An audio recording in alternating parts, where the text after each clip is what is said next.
There were moments within my career where I made a lot of money very quickly, like within a day. I remember the first time that it happened was when I did the serializer seminar. I did that in 2 rounds, and the first round of it, I think I made like $300,000 in 9 minutes. At that time, Right. it was like my house was less than that. It was amazing. I bet all the folks at home are like, I wish they would tell us how to get more money.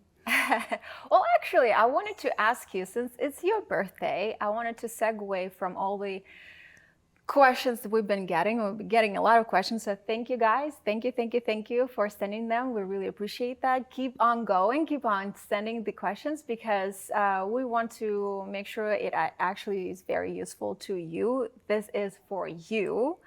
So keep on sending those questions to us. We also don't have to do any work, because they tell us what to talk about, which is wonderful. So that's if you consider 25 years before that, it's not work at all. Well, we don't have to come up with a script or anything. Could you imagine? Like, that would be difficult. I think a lot of people don't know that you don't have script most of the time. 99.9% guys, he doesn't have a script. He just ad-libs everything, and he just knows his craft. I think that's important. And you don't have to have a script, I think, when you do your homework. I've never heard anyone make lack of preparation sound so good. Thank you. I don't think the 25 years of work and studying and researching and creating your product is lack of preparation. This is the preparation. Exactly. So I was going to say, critics. Yeah, you don't need a script or a teleprompter when you know your stuff. Yeah, that's right. Yeah. You that live and is breathe right, it. Natalia. I agree, comma. Oh, I'm not supposed to say what's on the teleprompter. Okay. Yes. This is so hard. I used one once. It's extremely hard. Oh, it's wonderful for me. Are you kidding? You can. I love teleprompter because I get frozen in front of the camera often, especially if it's about something. I get very. I self-criticize. So for me, it's really difficult, especially if I get into my own head about the language, because it's not my first language. Do you remember when you asked me to write you a script? And I was like, totally, I got you. It's going to be great. And then I show up with bullet points. And I have never been so close to death in my life. That was so fun. So it was the first shoot after I had a baby. So my memory was just gone. And we were shooting a fitness promo for the product, and you promised a script, and you delivered the script like half an hour before the shoot, which is impossible for me because I'm a prepper and I have an A+ student syndrome. So it's hard for me. I have to be prepared. And you delivered the bullet points, not the script. I thought it would be verbatim because I have photographic memory. It would be a no-brainer. You just like wrote down maybe 20 bullet points, and I correct. I just melted down. I didn't say that. Yeah, I was also pregnant, guys. So that. I don't know how it happens. Yeah, it was an emotional moment. That's when I realized that it's not as easy as it looks, and we all have our own vehicle. So if you are not good on camera, or you get frozen on camera, or you are not charismatic on camera, just do something that fits you. So. Don't try to look like someone else. Don't try to figure out the secret of that. It's all practice. The secret is practice. 25 years. I'm going for the aging office worker look today. With the khakis and the blue shirt. Whatever suits you. Whatever floats your boat. I think I almost look like a legitimate person today. Because I have a collared shirt. It's blue. I got khakis on. Yeah. All right. Hello there. I'm normal. Since it's your birthday, Yes. I would like to talk about some things that you've learned in the past 25 years of building your craft, of creating your products, of building your message, crafting your message. So let's talk about some pillars of your message and of your method. Is this one of those, like, if I could go back and Yeah. tell? Okay. Why don't you just go back if you could talk to the younger self? Yes, yes. Let's do that. Okay. All right. So if you were, like, I would like to discuss some of the talking points, where we would just discuss your pillars of your message and your method. I think it's really important. It sounds well thought out. Well, let's start with branding. Okay. Because it's one of the things that you're building for so many people. and helping them to build their own brands. We're talking a lot of people. Yeah. So let's talk about maybe. If I could go back, I thought it was bullshit. So for years, up until 2018, I thought the concept of branding was something that large ad agencies sold to companies with a ton of money so that they could just get paid to buy media, because that's how the advertising world used to work. It still does a little bit. And I was like, it's a lot of them did, though. Yeah. To your defense. Yeah, but I thought it was absolute crap. And I was wrong. But what happened was I was wrong as hell. And it's huge. And I should have realized I was wrong, because I had already built a brand at the very time that I was on stage telling people, there's actual footage of this existing, where I'm yelling at the audience, because who doesn't love a speaker that berates them, you know? And I'm like, get off your damn phones. You're not a Kardashian. You don't need to be doing this. And years prior to that, like, I don't know, 2007 or something, you know, it was kind of a bit of a hazy time, really. But I had done this product launch for this company, StomperNet. And I get a lot of the credit for it. It wasn't all me, but I like getting plenty of credit that it's not necessarily all mine. But my friend Mike Long helped with that. John Rees helped with that. Andy Jenkins, may you rest in peace, helped with that. It was his company, but it was one of the biggest, if not the biggest, internet marketing. It was a very launch. big deal, and I think it was a huge milestone in the internet marketing community. Back then it was. John Rees came and broke the damn record again. But back then they did like 23 million in a day. That was like, if you counted, you know, payment plans and stuff. That's huge. And it was, I think they collected 8 million or something. So they were like, come to Atlanta. We're going to have a company meeting. So I'm on the plane in Atlanta, or on the way to Atlanta. So I'm flying out to Atlanta from San Diego. It's like a 5-hour flight. And I write out this plan. And in the plan, I was like, I'm going to become famous, and I'm going to deliberately become very famous in the world of internet marketing. And man, I would pay like 10 grand to have that notebook just so I could show it to people. And I remember saying, I want to be like the Rolling Stones of internet marketing. And it was very important to me to become really, really famous, which is building a brand. But I didn't quite put two and two together because I ain't that bright, see? But yeah, right. all of that worked, you know? So if I could go back, I would tell my whatever year-old self, you know, that branding is everything, but there's a caveat. There must be intention behind it. So like fame for the sake of fame is stupid. I guess, I don't know. I mean, some people, they do very well with it, but it just doesn't last. If there's a thing that you're trying to accomplish from having the brand, it's amazing. And to take that even one step further, so it's like a really, really big deal. Like it is extremely important. And here's why it's important. It lasts forever. So I do, like, so go back to whatever, 2009 or whatever it was. You know, I'm on the plane writing out the plan. And I'm going to become famous. At this time, not many people really knew me. So I went out and deliberately did stuff to become famous in the internet marketing world. I made all of those really cool videos. Andrew Ekblad, unbelievable video editor, you know, helped me with them. And he's the guy that made me look like someone who was famous. So the viewer would assume that I was somebody just because of the way he shot the videos and everything. And the brand got really, really big, you know. It worked, and people bought a lot of stuff from me, and that was all great. Being an introvert that I am, right around 2011 or 12, which is right when you met me, I decided I didn't want to be famous at all anymore, because after a couple of years of it, and I never got to be like super famous, but I got stuff that I didn't like, where people would just show up at my house.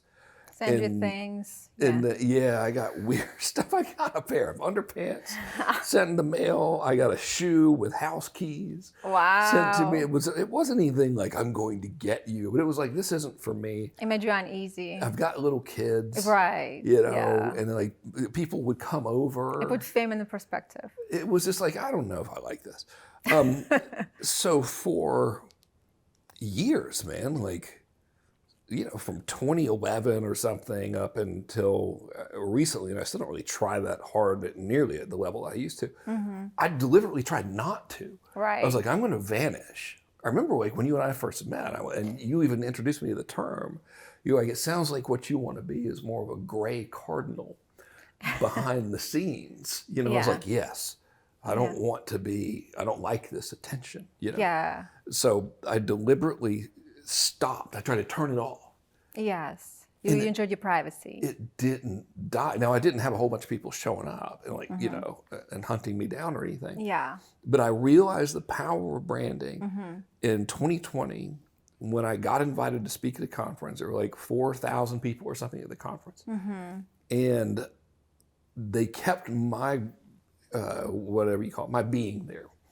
The fact that I was there, they kept it a secret from the audience. And so I'm going there and I'm like, the audience isn't going to know who the hell I am anyway. I've been hiding basically, you know, for whatever, 10 years. I mean, put out some social content, but nothing consistently. You never, Just didn't want to be in the spotlight. It was intentional, And I get there and they do this intro and everything. And then my picture shows up on the big, you know, it's one of those fancy stages where it makes it look like it's a fancy thing.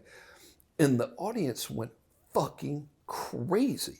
Aww. And I was like, oh my God, you guys still know who I am. And that's how important the brand is. Yeah. And that is absolutely like amazing. Because if you think about it, the work that I did, whatever that was 10 years ago, continued to reap benefit all the way up until that year of 22. So if I could go back in time, I would be like, dude, snap out of it.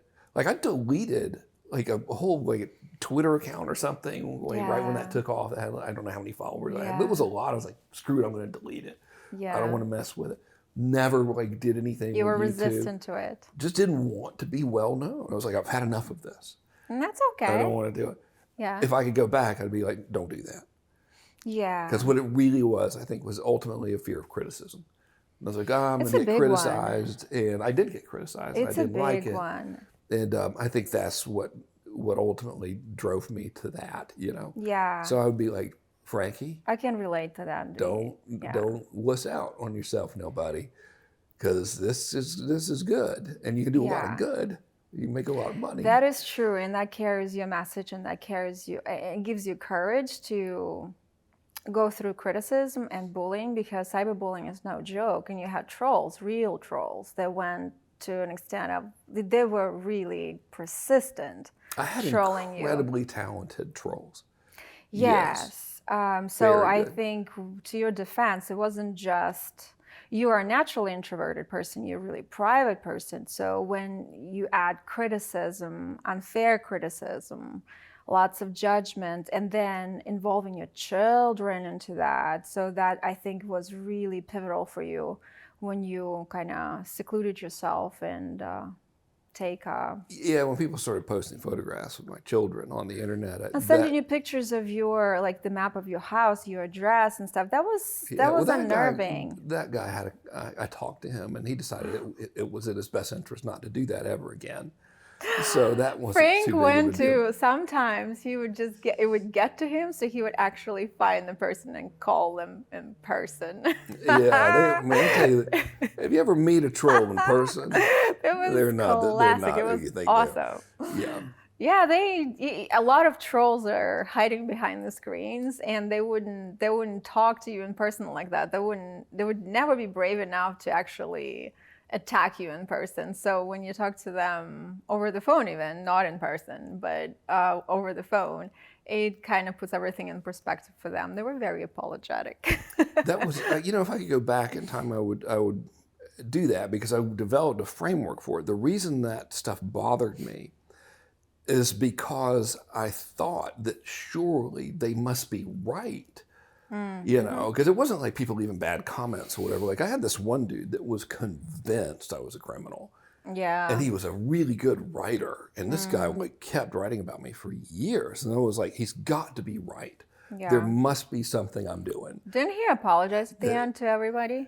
Not to me. Not to you, no, yeah. I never spoke with him. I had another guy like actually write me like, dude, I was totally wrong about you. I'm sorry. Like, don't worry about it. But this one dude was absolutely certain that I was the leader of this worldwide criminal organization.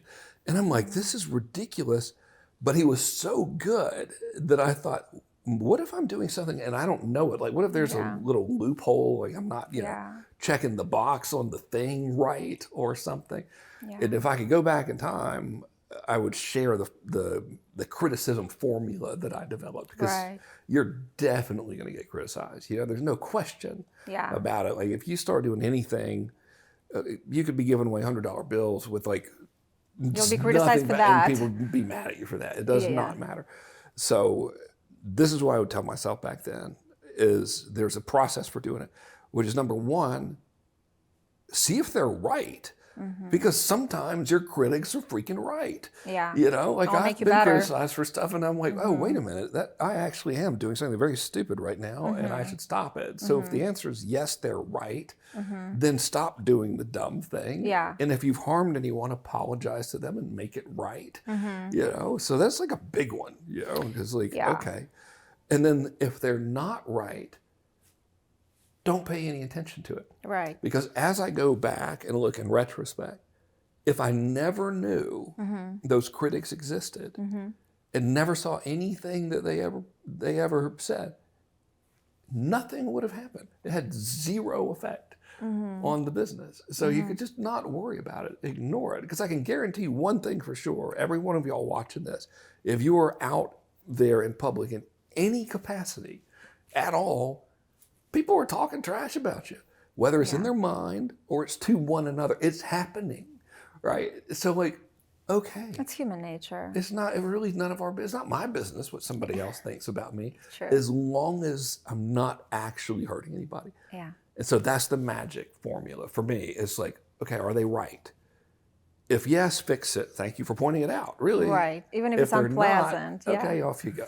I agree with you. Yeah. And if they're insulting and they're physically close to you, then I think it's okay to just beat the fuck out of them.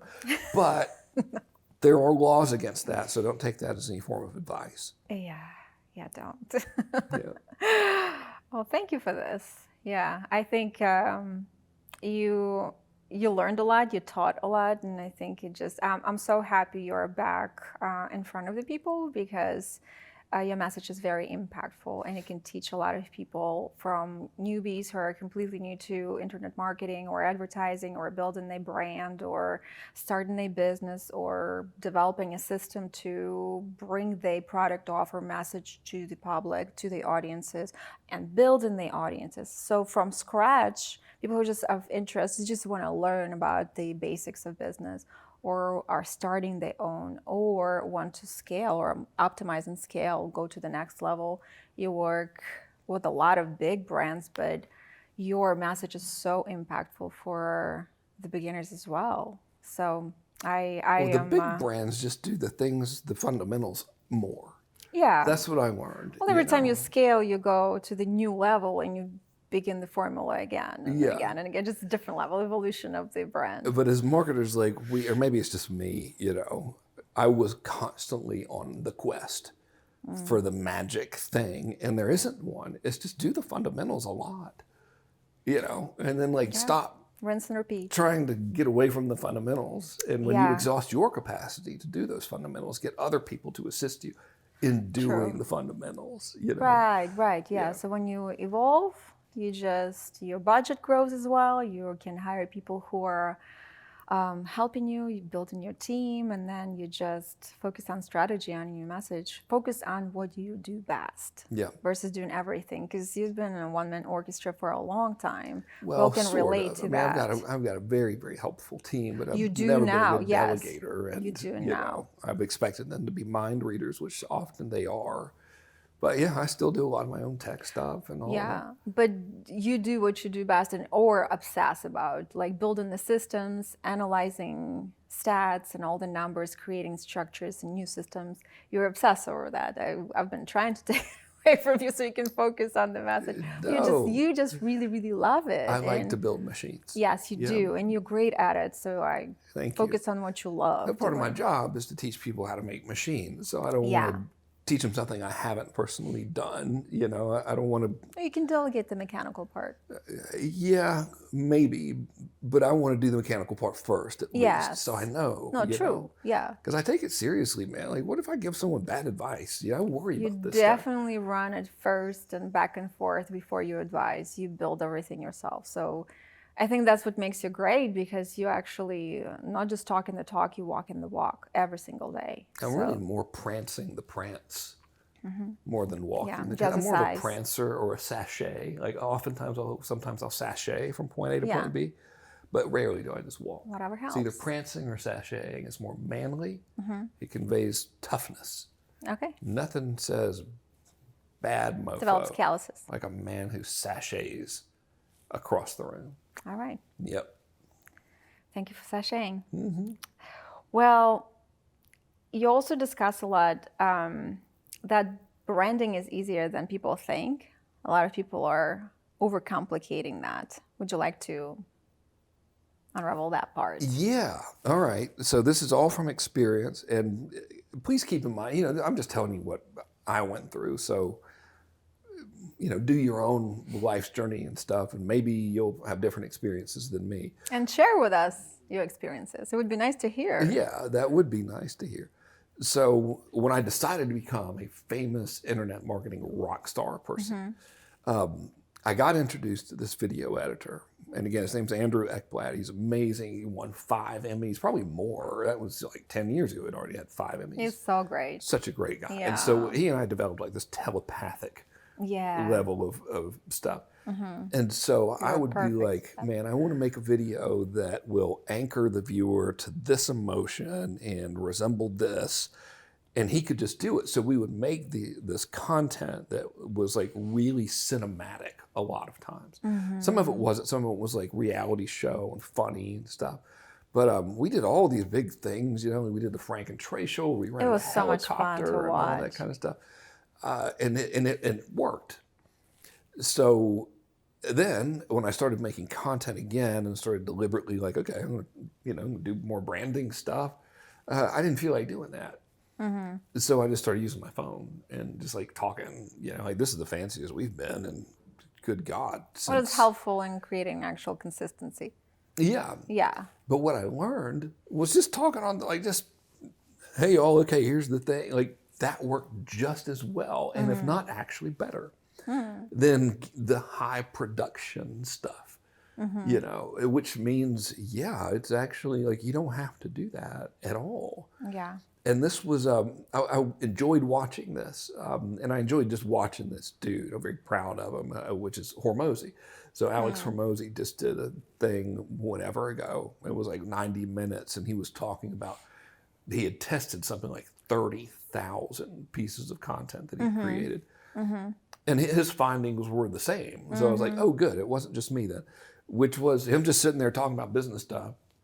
Outperformed all the fancy cinematic, other things. Because it's all about the message. If you can help me in a simple message, I don't care the way you look, I don't care where you stand, I don't care of your background, I just care what you can tell me to implement and make a difference in what I'm doing. Yeah. And if you can look fancy, but if it doesn't have the sense in it, if it doesn't have the meat and potatoes or the practical advice I could implement right away and see results, it looks great, good for you, but it doesn't really make a difference in my life. Yeah. So I think it's all about how can you help the audience, how can you help the viewer. That is, without question, the most important part of the equation. So if I could go back to when I was like 32 or whatever. When you're just starting. Yeah, well, when I just started, I was like in the middle of tool your shed, journey, yeah, like probably. right in the mass control era, like Yeah. when things were hitting. Yeah. And I like made decisions about backing away and all that kind of stuff. I would have said, all right, look, dude, this thing is like, because we didn't have, like, YouTube was around, Twitter had just come out, Facebook existed, but like not many people were on it, you know. Before Instagram. Yeah, it wasn't Instagram. Yeah. You know, well, there was no TikTok, there's none of that stuff. I would have been like, dude, Yeah. okay, this is like so much bigger than you realize, A. And then I would have been, keep doing the crazy ass videos with Andrew because it's fun and people like it, but also just shoot stuff with you talking on the phone and make tons of it because people like the fancy stuff, but they don't care either way. You know, so like anyone that's watching this, that ever thinks, oh, I got to have a video crew or I have to look this way, you really, really, really don't. Right. You just don't. Don't overcomplicate. No, you can just sit in front of your phone and say, all right, here's what we're going to talk about. And if the things that are coming out of your mouth are helpful to the audience, then it's going to land well. I agree. And I think those higher production videos were so good because you're really charismatic on camera and because you had the synergy with Andrew, you had a synergy with everybody involved in front of the camera, and you were so good at what you were, first of all, doing. So your message was actually very good. And that's the most important factor. But then your delivery, it was just a perfect combination of every component. So it appealed to newbies and new people who saw you, and it was really appealing to just watch you because you're so funny. And you even funny with Trey, it was just 10xing everything, you know, like when you're together, it's just hilarious. Yeah. So I think all of that just worked because you had such synergy together, and you have this chemistry, you have charisma. So that is important. But if people's charisma is on audio, if their voice is magnetic, if they can deliver anything, they can just deliver anything from meditation to bullet points, whatever the message is, do that. Yeah. So just make stuff. Or great at writing, or great at whatever. Yeah. Or calling. Some people are amazing at calling, right? Yeah, well, not me, but you know, that's why I do all this other stuff. But I would go back in time and be like, dude, don't wuss out right now. Right. Go ham on this stuff. Do it all. Like, do it all the time. Yeah. Because it lives forever. It does. And, and it creates a library of content. And it's so good. And you get better every time you do it because you practice more. And and this is something that I learned, which I would like go back and be like, Frank, dude, seriously, listen to me. And of course, back then, you know, I wouldn't even know what I was talking about because I was very, very intoxicated most of the time. So I'd also say, like, please don't do that as much. Yeah. It's not going to work out well in the long term. But the thing, like, something you make today can continue to bring in business forever, man. You know, people will still come and reference like content that was shot 15 years ago. And it's crazy. So the one thing that really helped me understand this was like a shift mentally, which is every piece of content that you make where your intention is to help the viewer and you're actually doing that, and you're delivering some value. It doesn't matter what the format is, doesn't matter what you look like, that thing will stay on the internet for freaking ever. And it's like a little seed. And each one of them will grow into something. Some will grow into like massive things and some will grow into a little thing, but they all will come back to you. You know, and there are videos now that people will like end up coming to me as a result of watching that aren't even on any of my platforms. Like people will take old stage performances of mine and upload them to their channels, you know, so they can get ad revenue for, I don't know why they do it. Most of your older videos are actually on somebody else's channel. Yeah, I don't have them on my own, but I get business from them still, you know. So it's like, man, it's such a big deal and it's free. And all we got to do is talk. Yeah. We'll talk about something that serves the audience. Yeah. Not just talk, but something good, something that is important, right? You either serve the knowledge or entertain them. Either way, you serve the audience. Serving the knowledge is more important than entertaining, really. Well, of course, unless you're an entertainer and that's your goal. Yeah, I guess excluding that. So when you start building a brand, what 4 questions you would ask yourself starting to build that brand? Because you started 25 years ago and you were at your peak in your early 30s, and you segued to a different business model, and then you came to who you are today. It took you 25 years, and you constantly create your message, and you're excellent at it. So people can feel like they're behind, looking or starting something new, or feeling like, oh, these people are already 15, 20, 25 years ahead of me. I think if they're starting today, they don't realize how fast time goes by, first of all. And second, like, I would like to ask you, knowing what you know today, what 4 questions you would focus on starting building that brand? I don't know if there's 4, but there's a formula for it. So I interpret that as like, what do you say? Right. Yeah. Like the bullet points, like pillars you would. So the first thing I would do is I would eliminate any concern over the wrapper. So whatever you think you have to look like, you know, or whoever you think you have to be. Oh my God, you yes. don't have to be that, you know. Yes. And man, I remember back in the day when I had, you know, long white hair, which was legitimately freaking blonde because the ocean's right there. I surfed in it every day, 4 hours a day. I did not put highlights in my hair. Not there's anything wrong with that, but I'm from Georgia, damn it, and that's not what we do.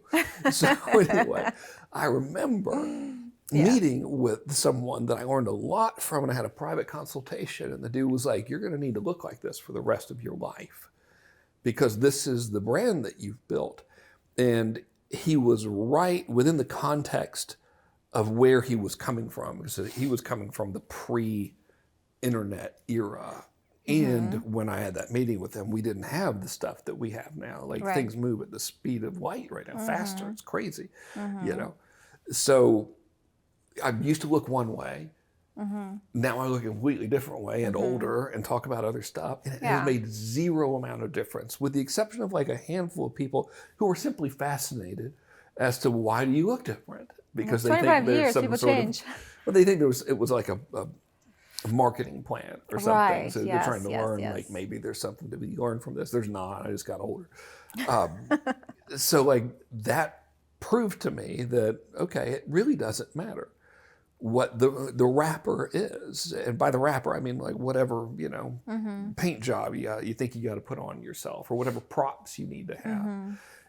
I mean, if you look absolutely horrible and you're, you know, on the side of the road and you're bleeding or something, the content might not be as received as well. But generally speaking, none of that stuff matters.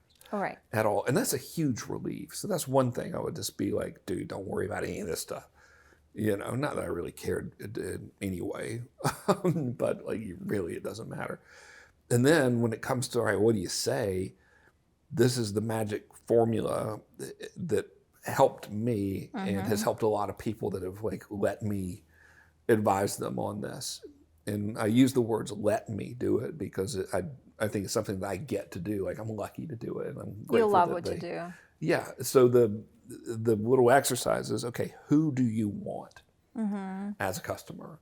Right. Yeah. So a lot of folks will say, I'm going to build a personal brand, and the first question that they should ask themselves is why? What's the point? You know, not to say there's anything wrong with doing it, but we need to have some intention behind doing it. Of course. So if it's about business, then it's who do you want as a customer? It's question number 1. So question number 2 is what do they want? And then the third question is what must we demonstrate? This is so important. What must we demonstrate to be true in order for them to want to do business with you? Right. And the answer to the question number 3 is that we demonstrate we can help them by actually helping them. So the answer to what do I talk about is, okay, if they're at point A and they want to get to point B, you know, there's usually a series of things they need to go through. They get from point A to point B. I call them milestones. And if all you're ever talking about ever are the milestones that they need to do, then that's all you got to do. That's it. The hardest part about that formula is not deviating from the formula, because we'll get bored. We get tired of our own stuff. So I don't know if y'all think this, but I think this. I'm like, well, I made a video about that 2 years ago. Why would I make another video about this? They've already seen it. our brain, or at least mine, is telling me, well, everyone is watching and memorizing your content. They're not at all. So Right. you got to remind them over and over and over again. So that's the magic formula. That has helped me, and it has helped a lot of other people get very clear very fast on what to say. And the only way you can mess it up is by not doing it or starting to make things about you. I like that.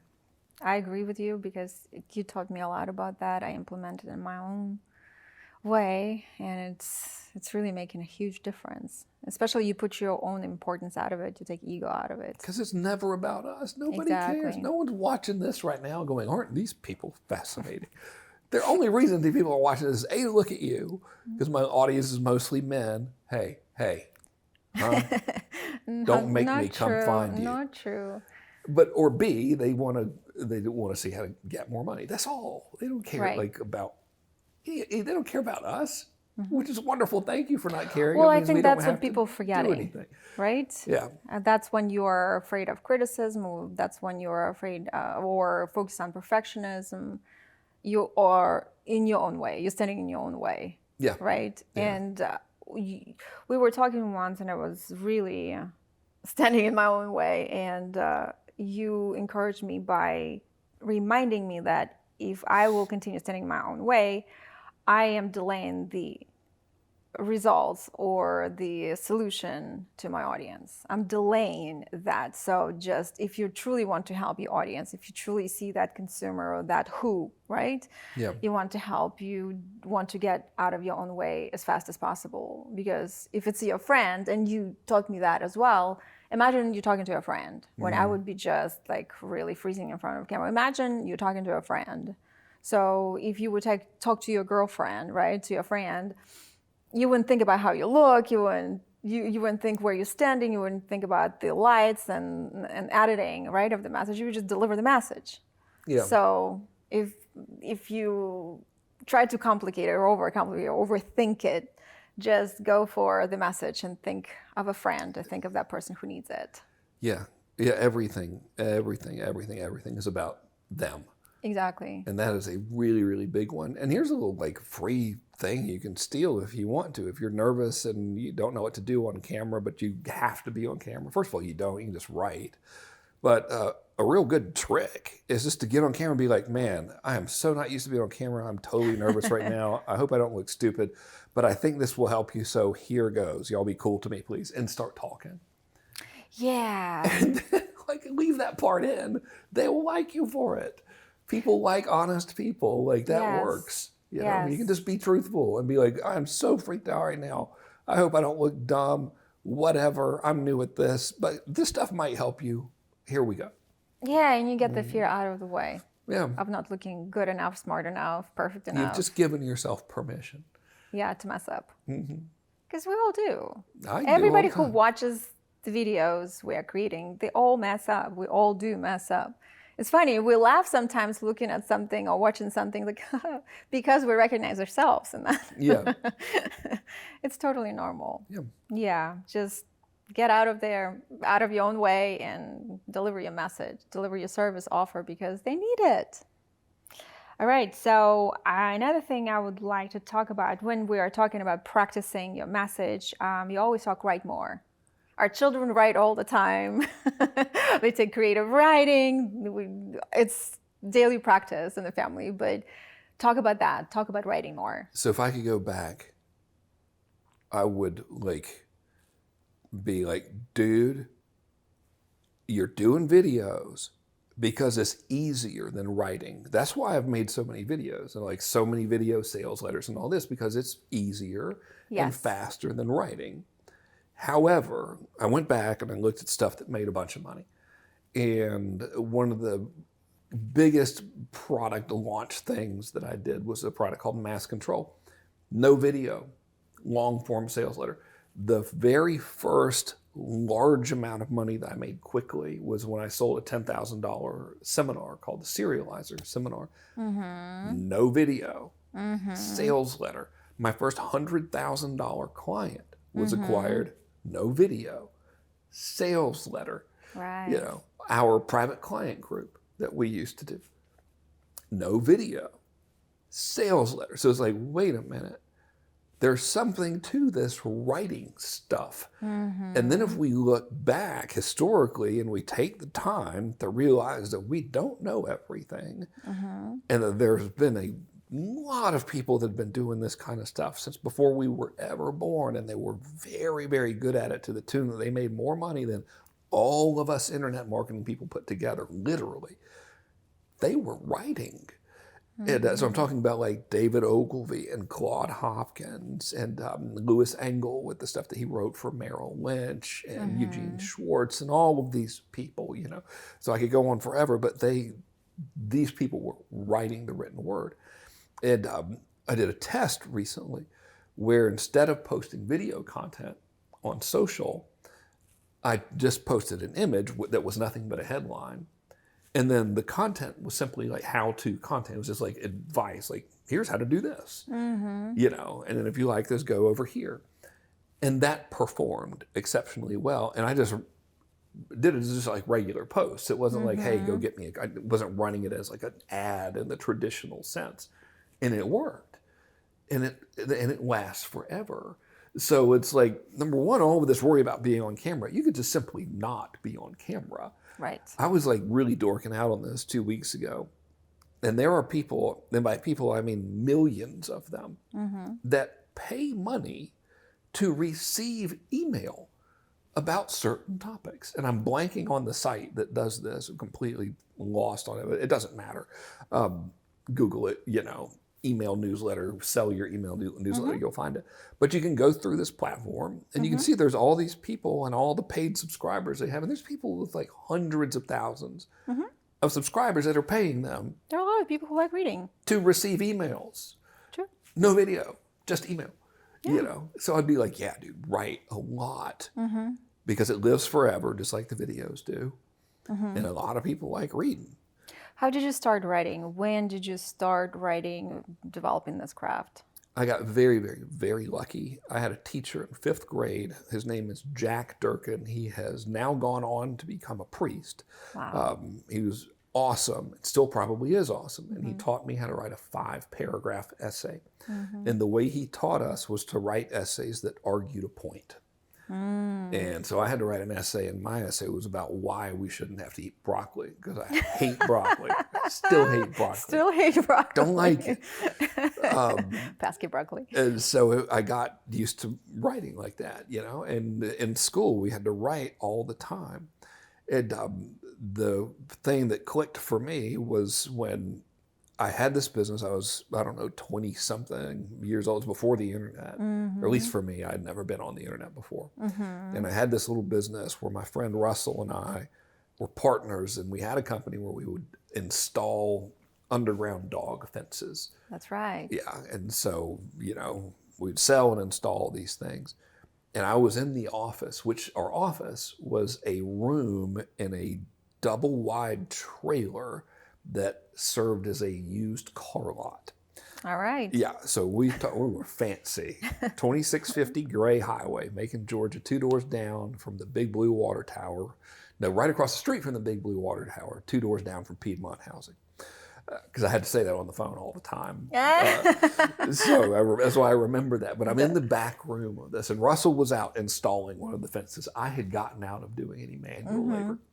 And I was reading Business Opportunity Magazine. So there used to be all these magazines that were called like Business Opportunity Magazine. I saw an ad for how to make $4,000 a day sitting in your underwear at your kitchen table. And it was a very long sales letter. And I was like, I want to buy this thing. It's $20. I didn't even have a checking account. So I physically mailed them $20. And I got the book back in the mail. And the book was pretty good. It was written by Jeff Paul, who I later went on to know and learn a lot from. And Jeff, of course, was a student of Dan Kennedy. I'm a student of Dan Kennedy. That's how I discovered Dan Kennedy, who changed my life. So I'm reading this dang book, and I realize this book is a written sales pitch. And it tells you that it is a written, so they weren't trying to disguise it, but it was kind of like, you know, you can write stuff and people will give you money. And man, when that clicked for me, and I was like, wait a minute, because I was always introverted, you Yeah. know, and I was like, I'd been working since I was 12, you know, I had to pump Yeah. gas at the gas station and at the marina and all that kind of, and I'm glad I did. I was desk clerk, you know, in high school, so I'd get out of high school and I'd go to be the front end clerk at the hotel until 11 something at night. And I was always talking to people and I didn't want to. And the book was like, you can write stuff and people will send you money and you don't have to talk to them. And I was No like, human you interaction. have got to be kidding me, really? And then when that clicked for me, that's when I started trying my hand at it, you know. And I didn't write anything that actually sold something until 1999. What was the first thing you sold? It was the first thing I ever sold was a CD-ROM that I bought the reprint rights to. And the CD-ROM contained thousands of reports about random things, like how to make salad or how to have a better relationship. And so the premise was you could sell any of these reports or you could just resell the CD-ROM. And that was the first thing that I ever sold. And that was in 1999. And I didn't make the CD, I just bought it, you know, and I bought the right to resell it. So you felt the power of your writing. Oh, I didn't even write. That was the funny thing is when I bought it, I got the rights to use the sales letter that I bought it from. So I was like, oh, this is amazing. When did you write? What was the first time you wrote and it sold? It was a sales letter for a similar product that I wrote by hand. Okay. I was in school to become a licensed realtor in Black Mountain, North Carolina. And it took 30 minutes for me to know I didn't want to be a realtor, you know, because I was like, wait, open houses, people, terrible. It sounds like a Right? nightmare. Yeah, this is absolutely horrible. So during that class, I wrote by hand, long form, the sales letter for that first product. And I went home and my office was in the laundry room in a little house in Black Mountain, North Carolina, which I wish I'd never sold. I saw the picture of it. It's so cute. Tiny little house, but man, that sure did go up in value.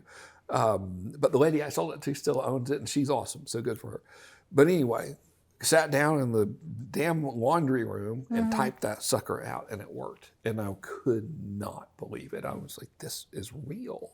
Because I was using other people's words before that. Right. And then I was like, I'll just use mine because I've been listening to, you know, all these tapes and trying to study it, and it worked. And you didn't want to be a realtor.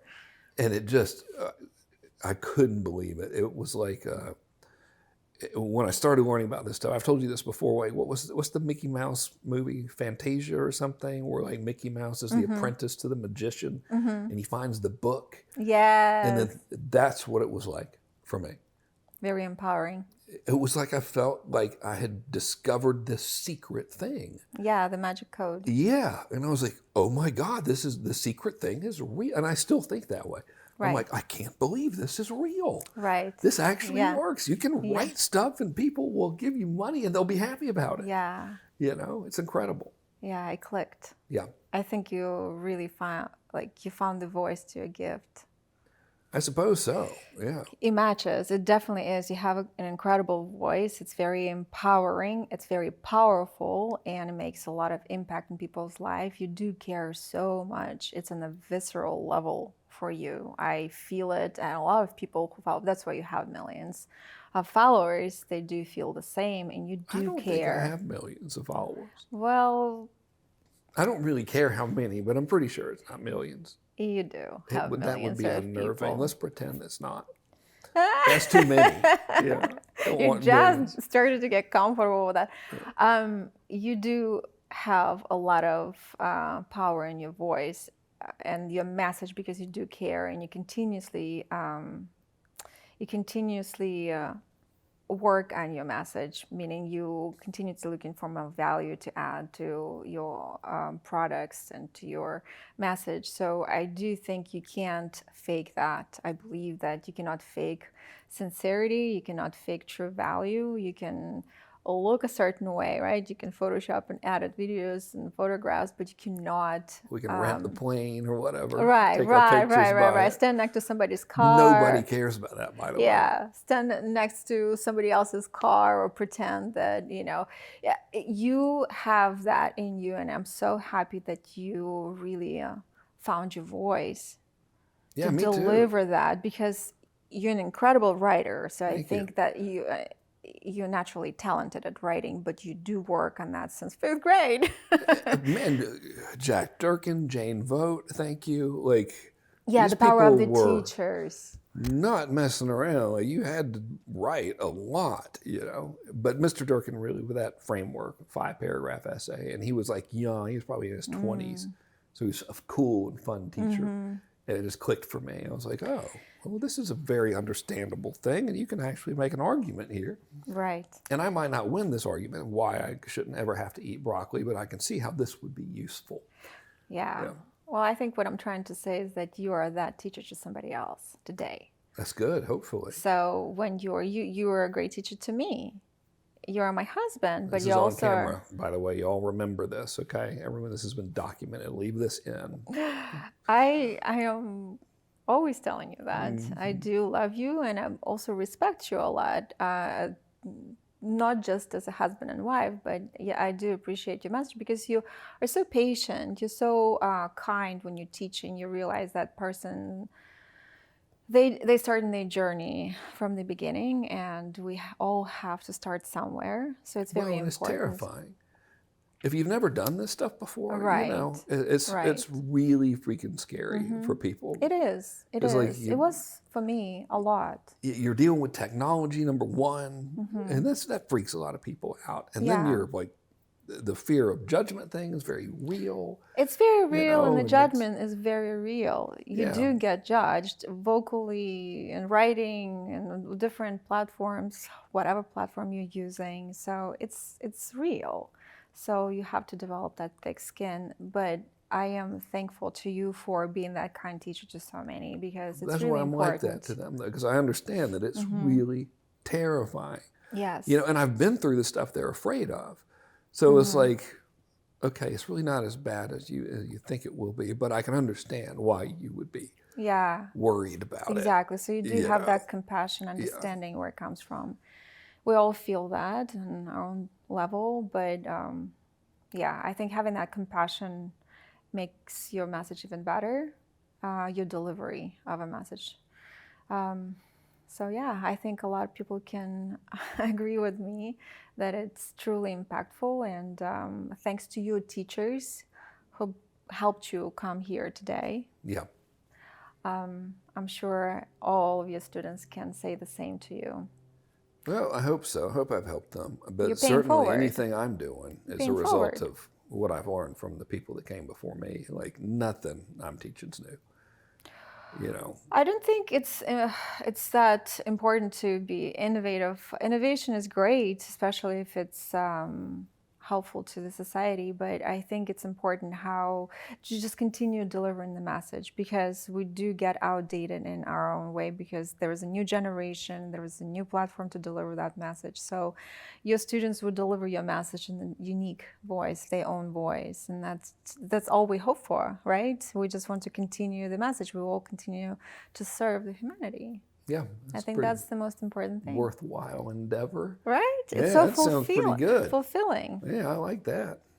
That makes us seem like really nice people. But you do care. I think a lot of people love you for who you are, for your charisma, for how much you help them and improve their business. But you do care, and that's why I talk a lot about that, because I see you on a daily basis. I have this idea that would be really cool if it worked, which is if we all just can like make businesses in general just do incrementally better.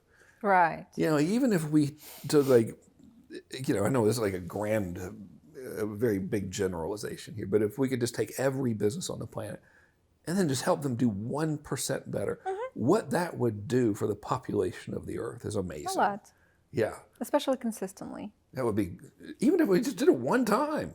It'd be like, because that 1% of such a huge volume it's is a huge lot. improvement. Yes. Yeah, and it would help a lot of people. So that's kind of, I'm with you. I would like to be able to do that, Yeah. And when you are focusing on the improvement, I think it's really important to think about longevity. And you talk about that. You always say that fast money is bad money, because a lot of people are so focused on the immediate grab, the biz offers, and you are so You have an opinion about that, but I want you to talk more about that point. All right, so this is going to come off potentially weird, but there you go. You know, the old fear of judgment coming up. I will get judged What for else this. is new? Fine, knock yourselves out.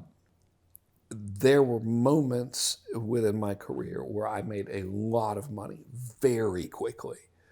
Like within a day. You know, I remember the first time that it happened was when I did the serializer seminar, and I did that in 2 rounds. And the first round of it, I think I made like $300,000 in 9 minutes. And it was like, Fast. it's still every $300,000 counts. But at that time, Right. you know, it was like my house was less than that. It was amazing. And then I did that again and sold the second part of the serializer. So like, you know, the cumulatively, I sold like $1 million of that one event. And it took like cumulatively between the times it was physically possible to buy tickets, less than an hour or something to do that, you know. So then there was another like product launch I did in a couple of years later. It was Mass Control, and I think the 1.0 version did all right, but then the 2.0 version, I think it was 2 point something million dollars. And I remember that day specifically because I took the team out to Nobu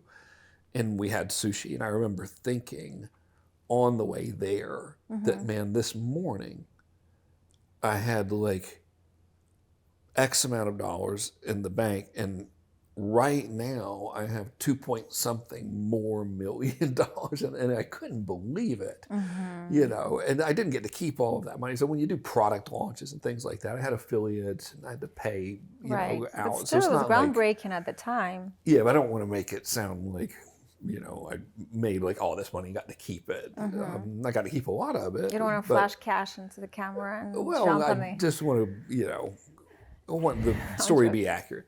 So that was all really, really cool. And what's funny is those were the best and worst things that ever happened to me. So it was the best because it was like, dude, that was awesome. Right. You know, and that really helped. It helped put food on the table and helped take a lot of pressure off and all this kind of stuff. But it was the worst because I developed an expectation and belief that it would always be that easy and that was the best way to do it. So what I never took into account was that what goes into a $1 million day or $2 million day or whatever is like a lot of preparation, you know. And then you have this big thing where you get this big influx of cash, but then you have to pay out like affiliates and things. And then you have to fulfill on all the stuff that you sold. So you're out of selling mode. And then by the time you're done with all that, now you got to do it again, you know. And various other stuff happened throughout the past however many years it's been. But what I learned is slow and steady really does win the race. Like, I mean, if there's an advantage to have something where you make a sale and it's large, you know, like it's a large capital influx, or you sell a business or something, that's one thing.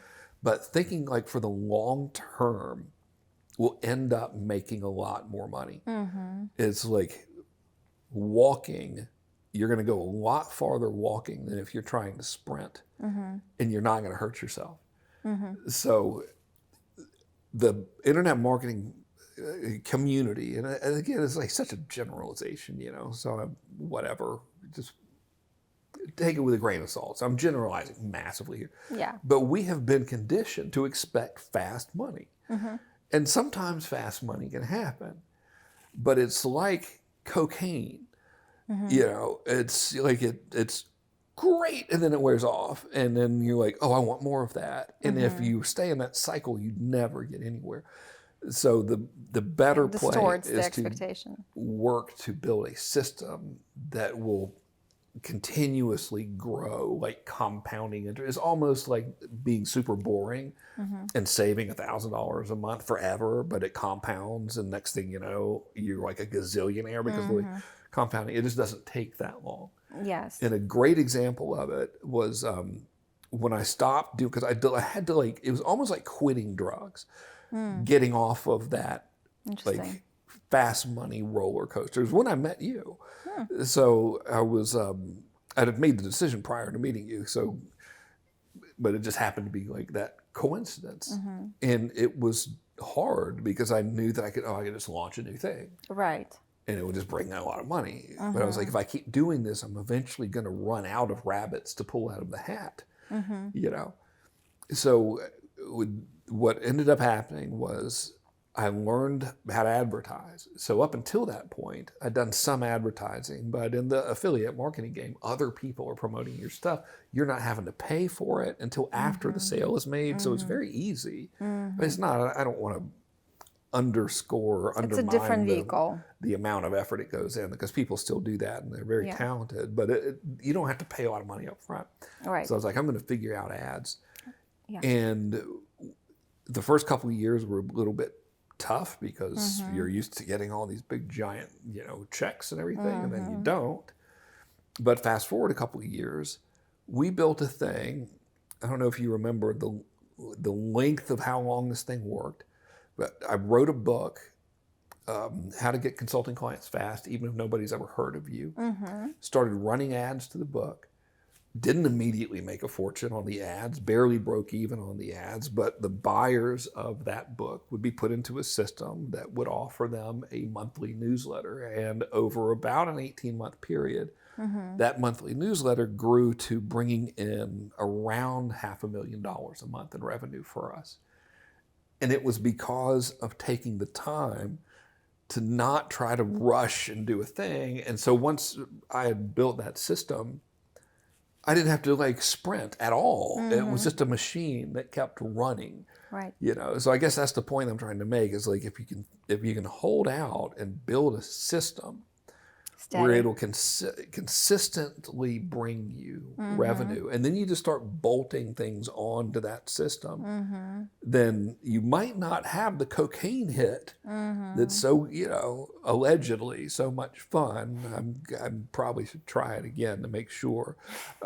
It's my birthday. Let's see if I have a heart attack. No. Could you imagine? That would be awful. No. But anyway, it's like if you can just pass on that and realize that, okay, man, if I just take this one day at a time, it accelerates really quickly once it's like planting a seed that takes, from sprouting to this big takes a long time. But from here to there goes really fast. That's what it's like. Right. It's like lifestyle. When you are living healthy, you're eating healthy versus a diet. You can lose fast. I don't know what you're talking about. It's unsustainable. Some sort of Well, planting a ooga seed. booga diet, something about, I don't know what does people that who mean? dieted or tried to lose weight or tried to transform their bodies, they understand that it's unsustainable if it's not a lifestyle. If you do something that you cannot continue doing forever, you're going to binge. That's it reminds me of that. Yeah. And when you plant a seed, you have to be patient because the seed grows kind of both ways, because the plant goes above the surface and into the soil, so it plants the roots. And for a long time, it's invisible to the eye. But once it starts sprouting, the roots already created the system, the foundation, right? Enough for withstand the... A way to look at it is that everything, again, this is easier said than done. For me, it takes a lot of self-discipline that I don't always have to think this way. But if you can do it, is to always focus on creating and building assets in the business. And so when I hear the word assets, I think of stuff. Like stocks and houses and things like that. But that book, I wrote a book years ago called Convert 2.0. Made some ads. It sold Convert 2.0. Built a sales process for the book. That's true. Stopped selling it. Turned it back on. So that was an asset. All right. Yes, it was. It brought in a bunch of money. Still have it. Turned the ads back on a couple of weeks ago. They're printing money. So it's like, wait a minute. If we can try to create things that are going to be assets, and if we redefine what the meaning of the word asset is, which an asset could be a sales process, it could be a piece of intellectual property, it could be a series of emails, it could be a video like this one. But if you shift that thought, and you're like, okay, I'm going to create these assets and I'm going to deploy them forever, then you'll end up in this situation where Accumulates. those assets are doing all this work for you. Right. And that's a very good situation to be in. It is. Yeah. It is. And it's nice to look back and see all the babies you grew. Yeah. Just like raising children. Mm-hmm. You often talk about goodwill and helping, demonstrating that you can help them by helping them. Mm-hmm. And when I just met you, the first thing... Sorry. Give me my Winston's. Honey, go out to the truck and get my Winston's out of the glove box. The 100s. Another birthday.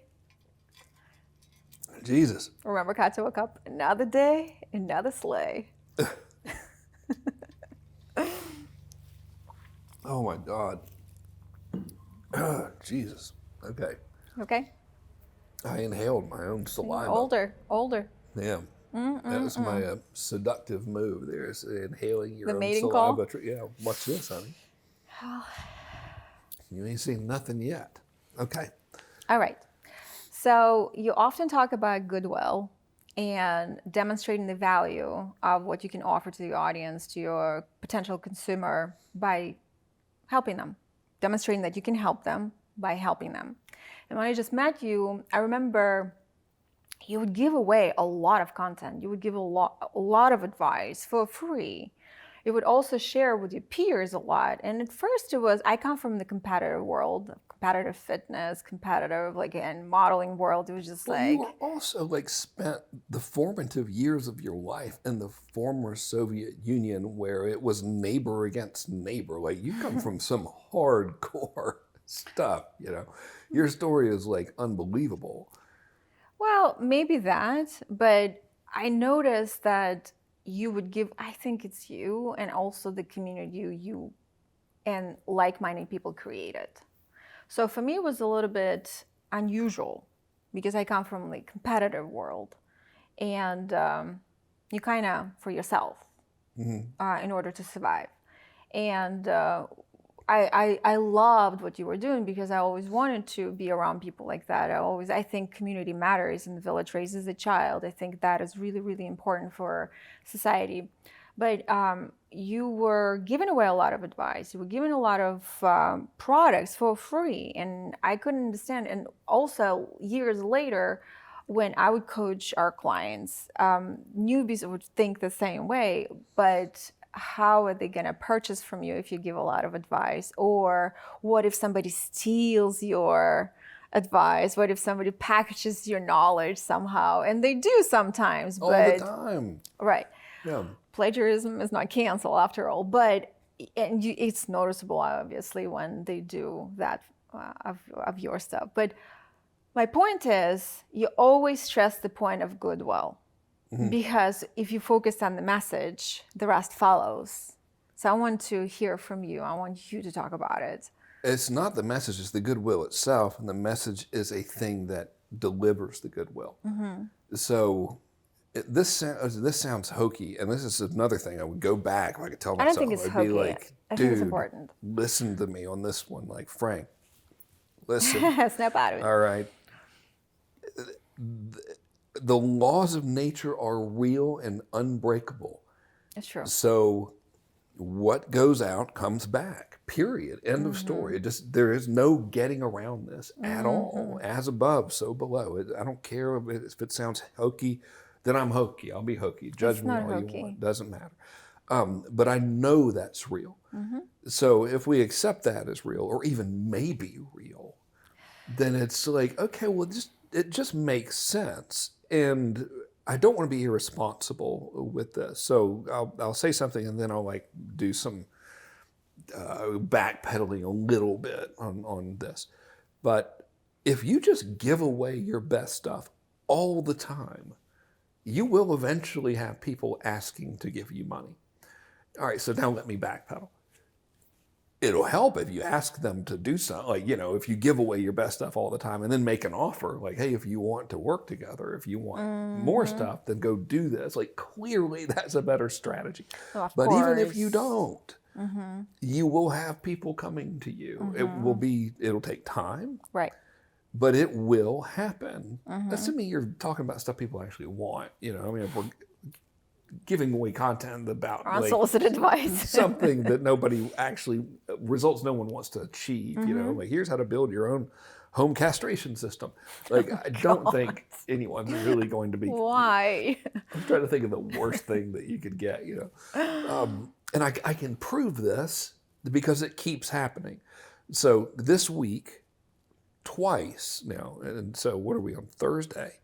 So in the past 4 days, 2 separate people have approached me and asked if they could give me money for me to just consult with them. And I don't do that anymore. I haven't mentioned Our that. team receives a lot of requests as well. You don't So get. this is just stuff coming directly to me. Right. Will you work with me on an individual basis? And I don't. I'm not like above it or whatever. Not right now. I don't have the time to do it, and I don't want to do a bad job, and it's not my thing. But like out of the blue, 2 people, and we just started making more content again. So we're in like week 3 of it or whatever, being more consistent with content that's not recycled old stuff. Same thing happened when I discovered that branding was real back in 2018. Got tired of doing it, which within 3 weeks of making content, we had, I believe it was 2 or 3 people reach out of the blue, and we were doing private client stuff at the time, and became private clients without us even having to ask for it. So I've seen this firsthand. Right. It doesn't just, it's not just theoretical. And again, I'll reference Hormozy, who I think is just doing such a great job. I'm very proud of what he's done. He has proven this brilliantly because he's got the book, or the series of books or whatever, which he barely pitches at all. But people are going to him, Of course, saying, please take my money to acquisition.com. And he's proving the point perfectly. Of course. I mean, God forbid if he actually made an offer and sent an email. Alex, it's been a couple of weeks since I've sent you one of my obscenity-laden videos asking you to send more email to your list. So expect one soon. But he doesn't have to, he's doing fine. But it just freaking works. And the thing that you reap what you sow is true. And so another reason why goodwill is so very important is because the brand, if your brand is built upon the foundation of goodwill, then it is unshakable. That's why after being deliberately in hiding, and not even like deliberately in hiding, and then going into another business where the company I was keeping was the absolute worst possible match for me, and it's like horrible. Still had the brand loyalty after like not trying to build the brand and like publicly being involved in the bad crowd, so to speak, to still have the community be so receptive, right, is absolute testament to how powerful goodwill is. There is nothing better, and there's nothing more powerful than it. And it feels pretty good. It feels pretty good. Yeah, it's true. Yeah. It's worthwhile. All the effort, all the studying, all the research, all the hard work you put in and day out, every single day. You barely rest, but mainly because you're so passionate about what you do, and it's very admirable, it's very respectful, and it's very useful. You serve so many with your knowledge, with your goodwill, with all your work, and from the bottom of my heart and the heart of community, I get emotional. Thank you. Well, thank you. You'll zoom in on her real tight in the edit. Make her uncomfortable. I love you too. I love you. Happy birthday, my love. Thank you. All right, y'all. Well, thank you for watching, and that is the story of my life. You made me cry. I did it on purpose. Yes. Thank you so much. I yelled at Natalia before. I was like, don't you mess up this video. This has got to be serious. Let's sell something. Well, let's celebrate your birthday for starts. Tell them to go buy our stuff. Okay, hang on. You're better at it than me, the pitching. Am I? Yeah. I The know, I book. love selling. Well, guys, speaking of goodwill and everything we discussed, if you want to find out more, just go to frankkern.com book or Frank Kern book. That was a beautifully done pitch. I'm going to make a couple of slight edits. Watch and learn. Guys, if you've been saving up, and I mean really saving up, now don't be irresponsible with money, but if you've got this kind of money laying around, an amazing investment would be to go to frankkernbook.com and get Convert 2.0. I wrote it several years ago. I just reread it. And everything in there is even more relevant today than it was when I wrote it. And it can be yours for the low price of $5.60. And what's funny is you could also go to eBay, if the listing is still up there, and buy the 1.0 version for $595, which is hilarious because the 2.0 version is a bunch of stuff, and then I put the 1.0 version at the end of the new stuff. So the choice is yours, but I think it's a pretty good book. And if you don't like the book, you can keep it, and I'll give you back your $5.60. We will talk about you behind your back, though. But because we have a list, and that's how we end every night. So we just run through the list of, 3 people per year who do that. But anyway, if you want to learn stuff about marketing, go to frankkernbook.com. Spend your $5.60, and I will email you so many times telling you to give me money. And save the eventually emails. you might, Save the emails, learn from Frank, just study how he does it because it really works. frankkernbook.com. Go get your book, pay forward, and continue sending your questions. And today is Frank's birthday, so if he impacted your life, if he made some changes in your business, if he helped you do better, send it to him.